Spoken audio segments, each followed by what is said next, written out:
Welcome to Savvy Sab's podcast. I'm your host, Sabrina Salvati. My special guest today is Professor Mohammad Marandi. You've seen him on here before. He's a professor at the University of Tehran.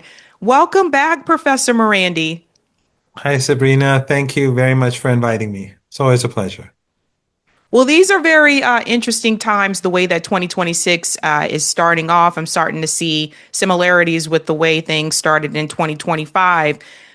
Donald Trump has made a statement about the protest in Iran, and I do want to share this here so that people can see what he said. So, Donald Trump said, if Iran shoots, I think he means shoots, not shots. If Iran shoots and violently kills peaceful protesters, which is their custom, the United States of America will come to their rescue. We are locked and loaded and ready to go. Thank you for your attention to this matter, President Donald J. Trump. So, the question that I think a lot of people have here is number one, if you can discuss what are these protests that are happening in Iran? Where is this coming from? Are these protests actually outside agitators that are influencing people there? Is this something that the CIA is doing? And then also this idea about Donald Trump coming in and liberating people in Iran. Yeah, well, he's into this whole liberation thing. So, in Venezuela and in Nigeria and in South Africa and everywhere, well, actually, it's interesting that he made this tweet because let's say if it's, as he said, as if it's our custom to kill protesters, then he's going to come and kill thousands of people, basically. So because any military intervention means a lot of people are going to die. In Venezuela, large numbers of people have died. I was just speaking to a friend of mine in Venezuela. He said civilians were killed, government employees were killed, uh, soldiers were killed. Most of the president's team, his security, they were murdered by the Americans. That's what war does. So, but in any case, what happened was that the United States, as we all know, has been imposing sanctions on Iran, targeting ordinary people for decades. And people die as a result. So, for example, you have limited spare parts for your airplanes. You have a shortage of certain medicines at times. Let's say you have God forbid, a cancer patient in your family, and you need a certain medicine and it's not there. Or the price is so high that you can't pay for it. You just can't pay for it. Let's say someone is wealthy and they can sell their apartment or their car or something, and someone just doesn't have that money. So that's what sanctions does. That's what it does. It kills people. It destroys lives. It destroys um, communities. It destroys families. People lose their jobs. Their families fall apart. So that was the objective from the very beginning. The saying, both in Venezuela and in Iran, and elsewhere in Cuba or in Syria. They not only carried out a dirty war, not only did they steal their oil, but they imposed sanctions so that people would suffer, to bring them to their knees so that they would rise up against the government. That is the whole point. Now, in Iran, these sanctions have been in place for many years. And under Obama, they took it a step further and imposed maximum pressure sanctions. And Trump intensified those maximum pressure sanctions. So recently, we had a drop in the currency, which happens every now and then in Iran, partially because of the, well, there are lots of reasons, but part of it is the sanctions. Part of it is, of course, problems with the economy. Now, when the currency dropped in the city center, in a district sort of in the middle of Tehran, some of the businessmen went to the streets, and women, I suppose, business people, they went to the streets and they protested. I don't know what their numbers were, maybe 1,000 or two, or I don't know.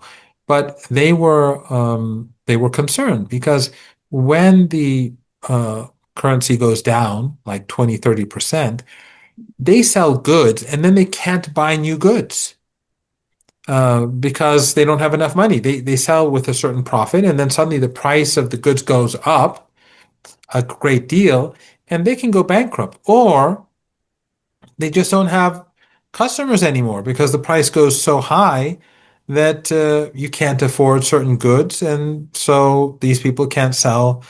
In any case, they went to the streets and protested, and that's a legitimate right and a legitimate concern. And nothing happened. There was no violence. There was no heavy-handed police intervention or anything like that. Whereas in Europe and the United States, we've seen what's happened over the last couple of Yeah. years. And in the UK, you hold a 80-year-old woman holding a placard, a no to genocide, and they take her off to jail, often very violently. Especially in Germany, we've seen lots of violence. Nothing happened. What happened was on day two. Suddenly, and this happened 3.5 years ago. I think it was roughly 3.5 years ago over Mahsa Amini. And we discussed this once before. Mahsa Amini, when she died, they were the Persian media in the West, BBC Persian and all these other media outlets. They carried out this campaign that she was beaten to death, that they hit her in the head and they tortured her and she died. And for 3 days, a lot of people went to the streets, maybe 10,000, 20,000, big, much bigger than what we saw in Tehran a few days ago. And people were upset. And then after 3 days, the footage came out and it showed that when she was in the police station, now, whether, the issue is not whether they should have taken her to the police station. That's a different issue altogether. But she was fine. Physically, she didn't look hurt. There was no sign of her. So, but by then it was too late.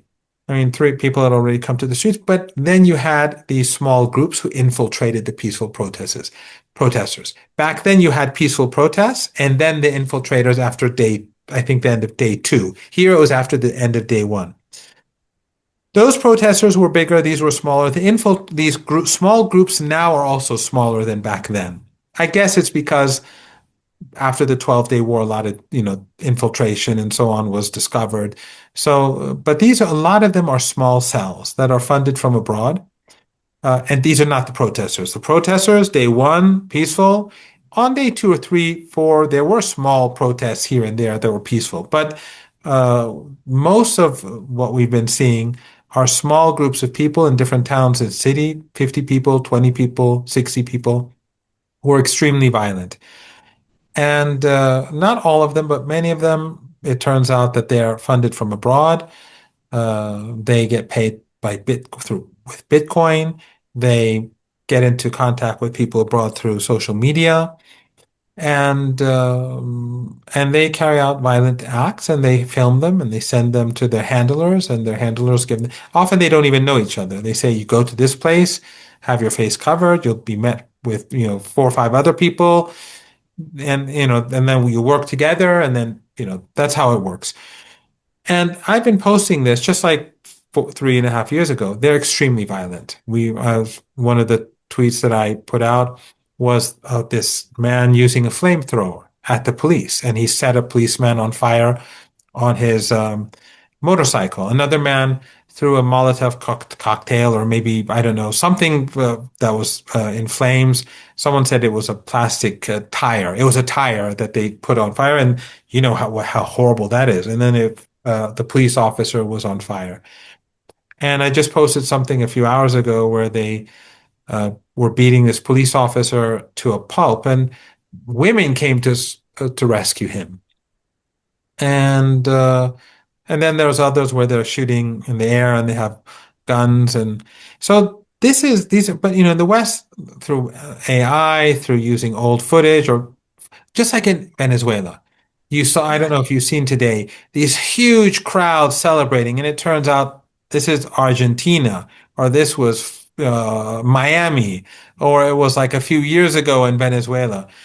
That's how they're manipulating. And then I saw one of these images. I don't know which one of these, but it was like footage, and it had over 100,000 likes. People in Venezuela celebrating, and it was all fake because the footage belonged to somewhere else or some other period of time. So this is exactly the same model that they're using. They misinformation, manipulation, AI. Not that nothing happens. I'm not saying that there is no police brutality in Iran, that no innocent people are beaten, or No, Iran is a country, an ordinary country like other countries. It has corrupt people, it has good people, it has bad cops, it has good cops, it has, it's just like everywhere else. But in Iran, the protesters on day one, they did their protest peaceful. On campus, we had a couple of hundred students, 100 or 200 students on at my university. They protested, I think, on day two. No one had anything, no one did anything to them. But in the West, over the last few years, we've been seeing violence, but yet it is Iran that somehow is the nasty and sinister actor in all this. And we saw, as you know, I'm sure, because you're more politically aware than I am, Pompeo's tweet, where the former head of the CIA goes and tweets that, well, if you have it with you, then maybe you can put it on the screen. Yeah, I was gonna tell you, I was gonna show that one because this is very damning. This is the message from Mike Pompeo. The Iranian regime is in trouble. Bringing in mercenaries is its last best hope. Riots in dozens of cities and the Basij under siege, Mashhad, Tehran, Zahidin. Next stop, Zahidan. Zahidin. Next stop, Baluchistan. 47 years of this regime. POTUS 47 coincidence. And he said this right here. Happy New Year to every Iranian in the streets, also to every Mossad agent walking beside them. And, you know, with this administration, when you compare it to the Biden administration, this administration is more overt. It's just right out there in the open. You really don't have to look as hard, but they're putting that message just boldly out there. And a lot of people are of I course, mean, like, Sabrina, compare it to Venezuela. You right. saw Trump's when he spoke yesterday at the press conference. He just says the silent part out loud. It's our oil. It's ours. We're going to do this. We're going to do that. And that's a good thing. I mean, it's not as if he's really all that different from his predecessors. They were just smarter when it came to soft power. Yeah. What Trump did basically was he told all Venezuelans that, look, you don't own anything. It's mine now. So what does that do? It unites the people of Venezuela in a way that wouldn't have been possible without him doing it. And I have no doubt that Trump is going to fail in Venezuela. There has not been regime change. The president is a hostage. And the acting president, she's in charge. And the cabinet is in place, and the people are on the streets. As you and I are speaking, there's a big gathering taking place in the capital. Huge. I mean, my friends who are in Venezuela, I've had the pleasure of visiting the country on multiple occasions. And it's completely different, by the way. I'm sorry from going from Iran to Venezuela, just because it's so important. First of all, a lot of talk about Venezuela is utter nonsense. It is not a communist country. They have private sector and public sector. But the government does focus on the disenfranchised. And it's sort of like Iran in many respects, more respects than people think. They are religious people. It's overwhelmingly Catholic. It's the only difference is that their Christ, our Jesus, is supports the oppressed, supports the victims. And the Christian Zionists, for some strange reason, they claim that Jesus supports genocide. But, so their Christianity is, I mean, they're religious people. They're not communists. And people have come to the streets in support of their president who's a hostage. So what Trump does and what Pompeo does in tweets like this is he creates greater awareness. So Iranians, they look at the former head of the CIA and say, look, he's saying it himself that the Mossad is a. So I don't have to go and argue with anyone and say, look, the Americans are behind it, whether, maybe a senior official will come on television and say, look, we've captured these people and that they're being paid from abroad. Someone could say, well, you're making this up or you're forcing confessions. They can make all. The guy is saying it himself. The Mossad agents are there with them. So this regime is very out there in the open. It's very overt, as you rightly put it, and I welcome that. I think that's a very good thing. I think that Trump's, just like Pompeo, Trump's speech yesterday, or his press conference yesterday, was an eye opener for people across Latin America and across the world. That this president is he's basically uh, he's behaving like this is the 19th century. You know, Right. the pillage of Africa, the conquistadors going in and taking over the Americas. That's how they appear. That's how it's like very out there in the open. The political correctness. This is about freedom and democracy and human rights and human values and protecting. That's all gone. Yeah, you mentioned infiltration in the protest, and we've had that problem here in the United States as well, where whether it's been the George Floyd protests, whether it's been the Cop City protests, the pro-Palestinian protests, where there are a small group of infiltrators who will infiltrate these protests. And a lot of times they're the ones that cause the violent activity to make the whole movement look bad. There was infiltration in the civil rights movement as well as the women's movement. So people should know better, but Occupy I Wall Street too. Occupy Wall Street, another one, right? So there's always going to be some type of infiltration. The big question that's coming from people now, there was a statement from the Iran's supreme leader where he said that we will take the highest, I guess, the highest stance. A lot of the responses to that have been, you need to arm up and prepare. And a lot of people are saying that Iran should not trust the predictions or what the West is saying. It should not even wait to see if the West is going to target it once again. Because my prediction is this: Israel is going to attack Iran again, probably sometime soon. And they're already setting the stage for that. So after this attack on Venezuela, at some point, Israel is going to attack Iran again. And what people are saying to the supreme leader of Iran is that you should not wait to try to even negotiate or have talks with the United States because they're going to attack anyway, and you need to prepare. And I'm curious what you think about that, because it's, as I've said to other countries, like, you should not trust that the West is going to do the right thing. No, I agree 100%. And I think Ayatollah Khamenei, said that in his speech that negotiating with the United States is futile. And Iran has been preparing. Iran is not going to take anything that Trump says seriously, not just because he's dishonest, which he is, but because he's changing his mind literally every hour on some occasions. When it comes to Ukraine, we've seen him flip-flop on all different issues. So not only do we see him as sinister and controlled by the Zionists, and of course, the Epstein issue is probably very much, at least the way I see it, it is quite possible. I don't want to say 100%, but I'm quite confident that there's an element of Epstein in what he's doing in Venezuela. He wants to distract attention. There's a lot of Epstein in what he does in our region because the Israelis want it, and Epstein was an Israeli agent, and I'm sure that the Israelis have all the dirt on everyone, and they can use it whenever they want. And we know that that's what happened with Clinton.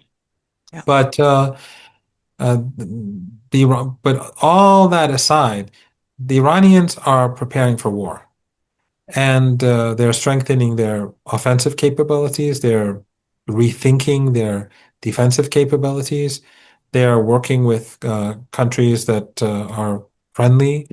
They're also developing their own technologies, and the government is preparing itself also for war. So next time round, and of course, the aggression always begins with the West, and this is one, just like in Venezuela, just like we're not going, I doubt we will initiate any conflict because that is not what we do. But of course, I think Iran reserves the right to begin something because we have never accepted a ceasefire after the 12-day war. We accepted a halt in hostilities. But in any case, If they attack again, Iran is going to strike much harder. And another thing that is important, and I hate war and I hate anyone dying, whether it's an American soldier or a kid in Israel.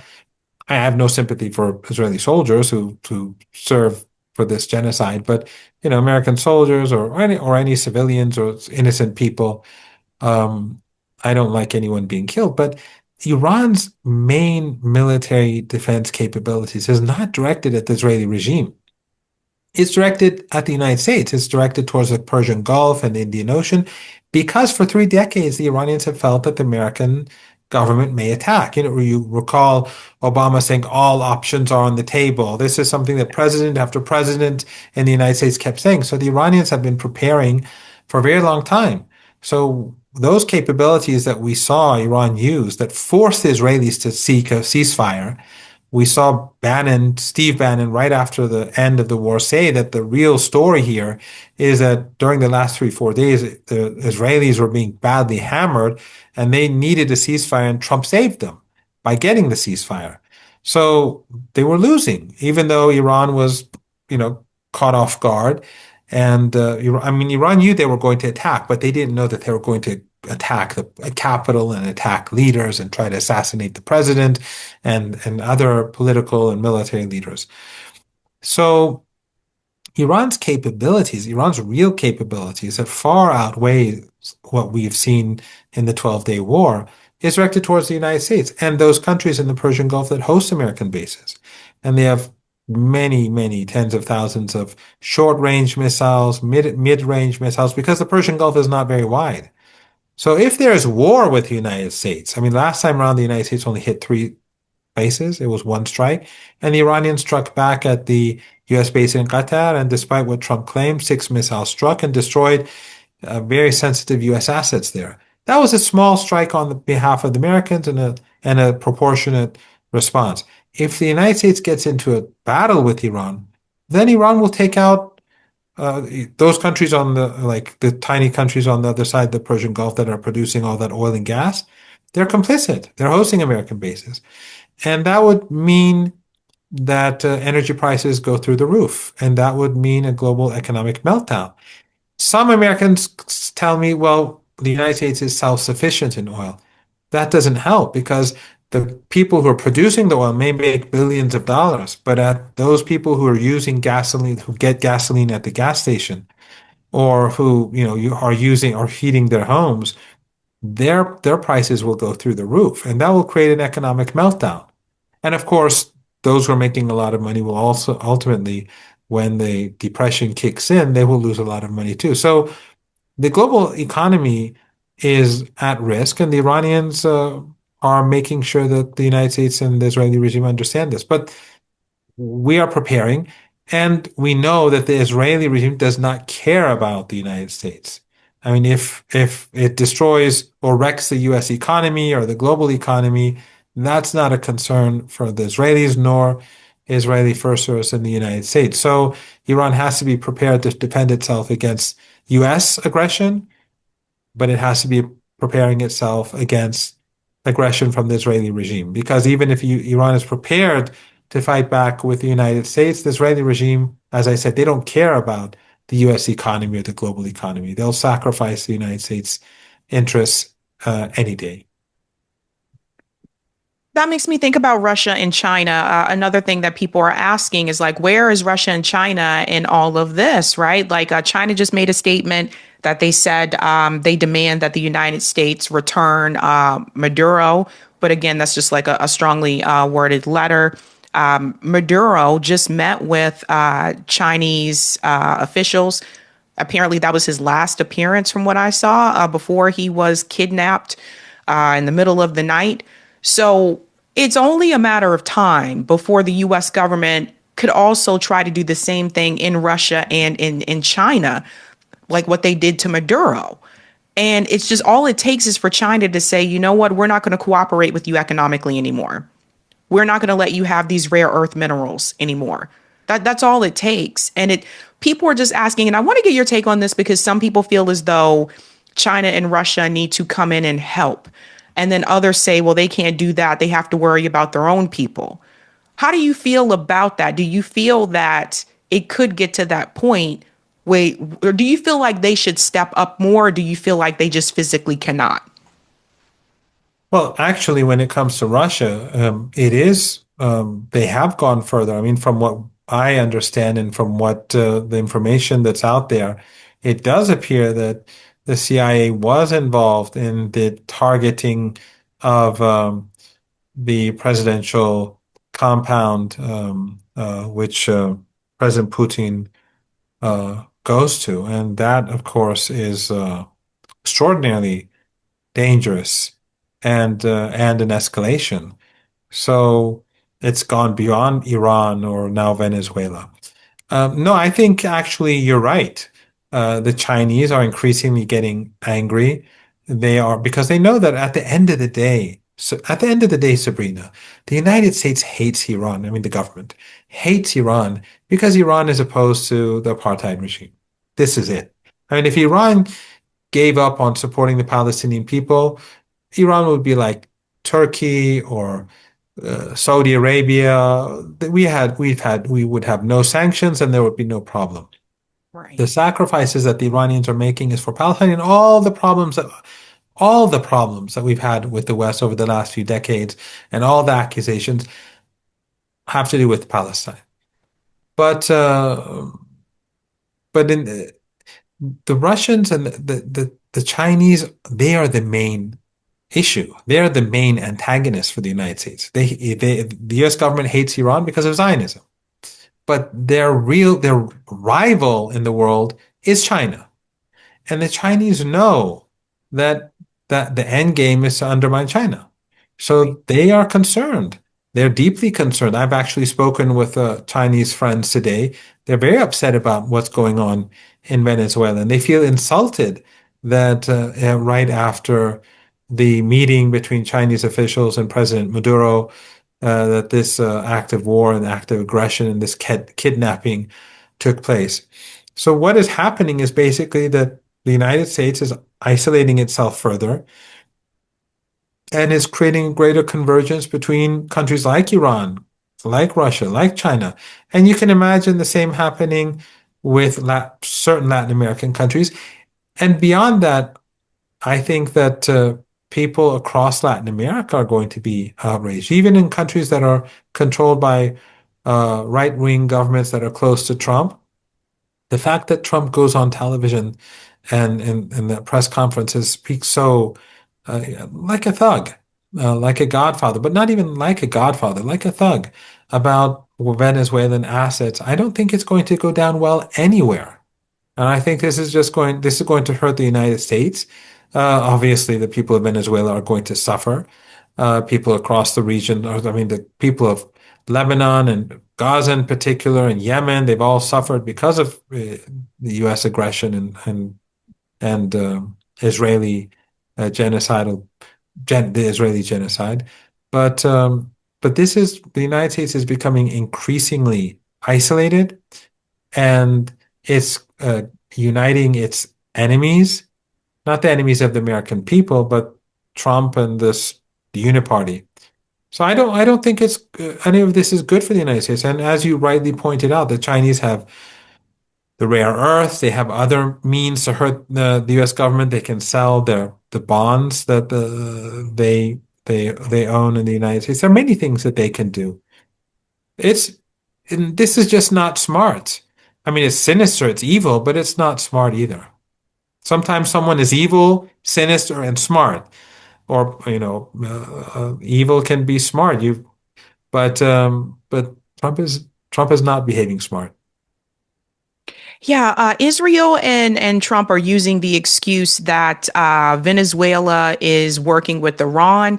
They're also making statements that Hezbollah is in Venezuela, just throwing all types of things out Everything. there, Yeah, everything out it's there. drugs, and then it's the cartels, and then it's Hezbollah, and then it's Hamas, and then they say, forget it. It's the oil. The oil's ours, and step aside. Yeah. And to me, this all just screams of an empire that is in economic decline Because here's the reality. Like I said, I believe Israel is going to try to attack Iran sometime soon. Obviously, when that happens, that's going to create a situation with the oil with for the United States. So I feel like that's another reason why they're targeting Venezuela because they want to be able to get that oil from Venezuela when that happens. So they're basically preparing for all of that. And it just screams to me of an empire that is in economic decline. That is like all empires fall. This is what people have to understand. And you can learn a lot about this for those who are watching from the Roman Empire. Every empire at some point it reaches its limit and then there is a period of decline.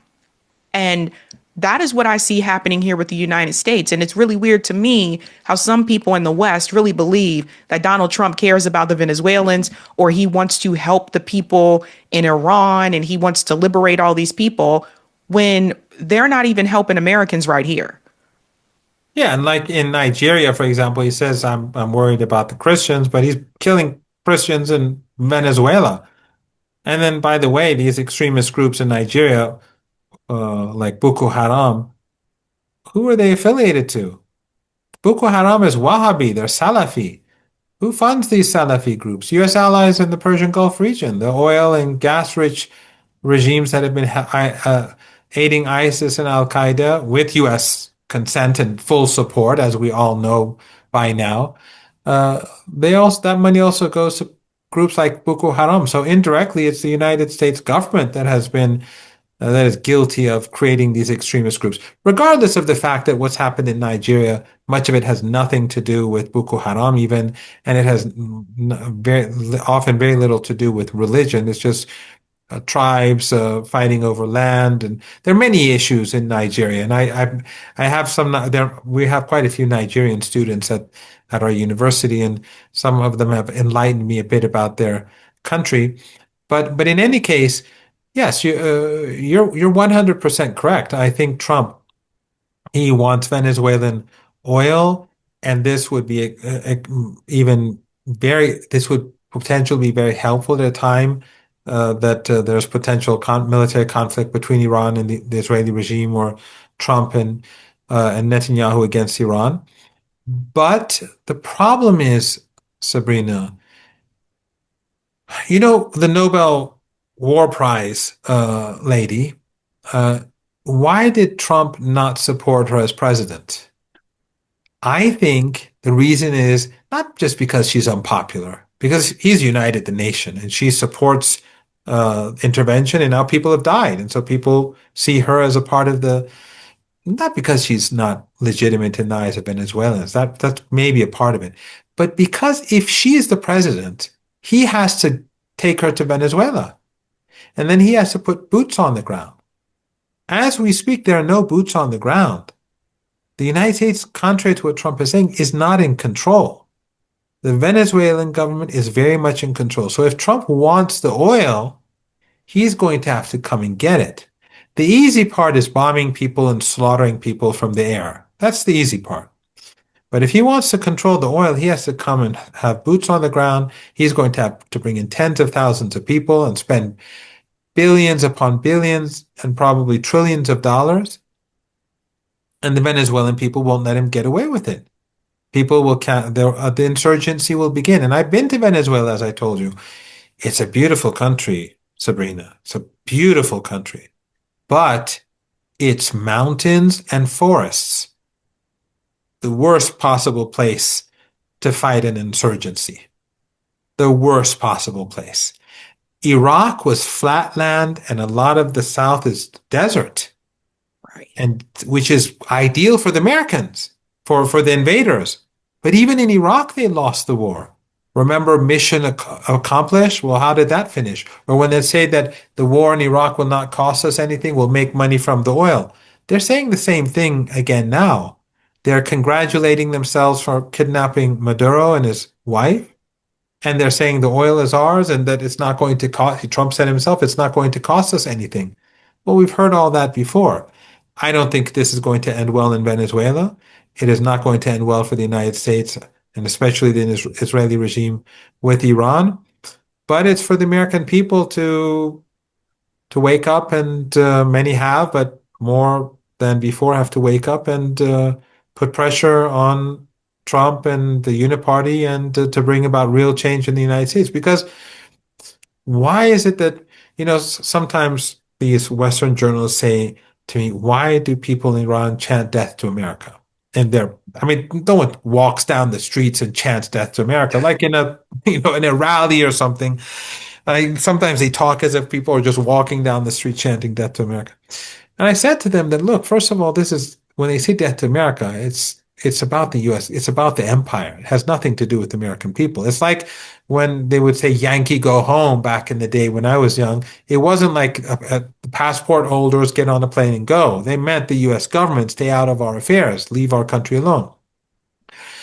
But it is this behavior of the empire that makes people across the world come to dislike the empire and to even more and the United States. Otherwise, does Iran, for example, have any problems with Brazil? Does Iran have any problems with Niger or South Africa or Bolivia or I don't know, Nicaragua? No. The problem is with those countries or those entities that seek to impose their will on others, or those countries that attach themselves to the empire, like the Europeans right now, or these tiny countries in the Persian Gulf region. That's the problem. But one thing that makes me optimistic in relative terms, is that in my lifetime, I've never seen people in the United States, so many people awake to reality. I think that is unique. And hopefully that's a sign of things to come. Right. I'm seeing people, also conservatives, calling this out as well. People who were Trump supporters, who were diehard, go Trump, are very livid about what just happened in Venezuela, are calling out his statement to go in and liberate the people in Iran. They're not happy about this. And I think that, there is some type of a shift that is happening. And I think it really matters that you do have some of the conservative podcasters like Tucker Carlson and like Candace Owens who are calling this out. So I think that really does matter. And I Even think Steve there is Bannon. some and even Steve Bannon of all people. Yeah, I think it says a lot. And my hope is just that, more people stop falling for the okey doke. The whole thing with Iraq, like a lot of people here fell for that. And we're seeing some of those same strategies with Venezuela, with Iran. They'll just change it for a different reason, right? Like they'll say, well, Iran is trying to get nuclear capabilities and they want to destroy Israel. Well, Venezuela, they're like, oh, they've got drugs, so we have to go after them. But of course, Donald Trump just pardoned Juan Hernandez, who was a drug trafficker. So it all 400 just tons, goes I out the think. window. Huh? 400 tons of drugs. And they pardoned him. Yep. That's It all just that's the goes world out the that we live in. window. So I think those tactics and those talking points aren't working the way that they used to, and that does in a sense, give me some sort of hope. Now you mentioned Turkey. One thing I do want to add about this here, I often wonder how long the U.S. and Israel are going to get along with Turkey. I wonder how That's a long good before. question. That's a good question because Turkey under Erdogan has been cooperating with the Israelis.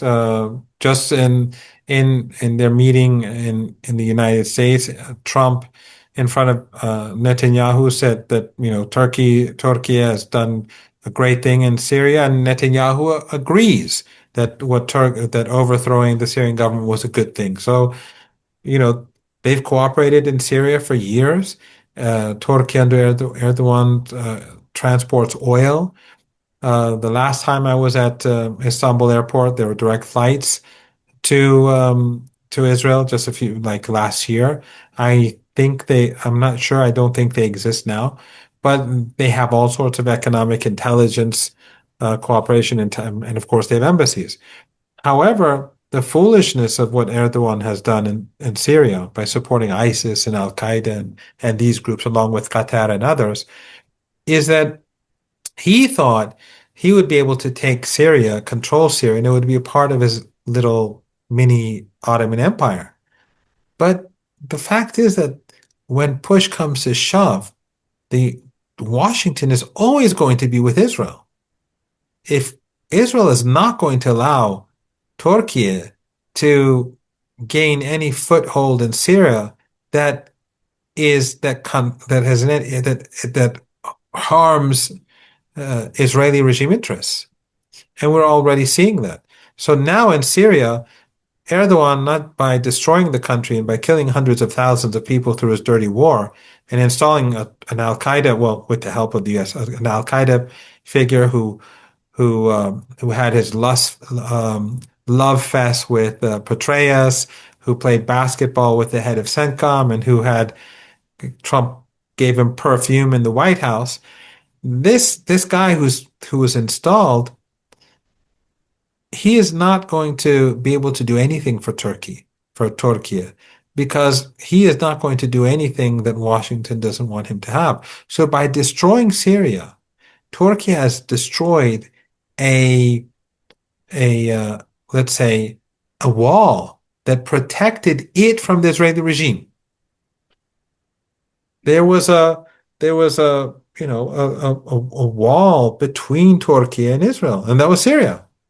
So by demolishing Syria and its infrastructure and its state and having Al Qaeda in charge, where all the minorities and all the moderates and everyone is like fleeing, and the country is now being balkanized, Turkey has become very vulnerable, and there's and the Israeli regime is now aligning itself with Greece and Cyprus, and which I think is shameful. I mean, regardless of what one thinks about Cyprus, North Cyprus, South Cyprus, but it's shameful to be aligned to a genocidal regime, whatever circumstances. But now President Erdogan wants to come to Iran because he's sort of figured out that he's in difficulty. So it is it's a sad state of affairs, but the good news, Sabrina, is that people across the world are waking up. And in our region, people are waking up. They're waking up to the reality of what happened in Syria. They're waking up to the genocidal nature of the Israeli regime. Trump has, through his crude behavior and his open, imperialistic language and the narratives, he's intensifying. He's furthering the awakening of people across the world. Again, I don't want to be naive. I think this year is going to be a very tough year. I don't think it's going. I think it's going to be a very tough year for people across the world. And you have very good guests on your show. I know that you've had economists. I've Professor Wolf and others. They speak about very knowledgeable people. They speak about tough times ahead. So I believe I don't want to say that things are going to be great, but I think that the fact that people are waking up, that is a good thing. But we'll have to see how that impacts events to come. But ultimately, I see light at the end of the tunnel. There is a God, and I, I believe that ultimately that we will at some point move beyond this era of pain and crisis and hurt and suffering. Well said. Professor Marandi, thank you so much for your time. Thank you, Sabrina. It's always an honor. Hey guys, this was a Sabby clip. If you like what you saw, hit that like button and subscribe.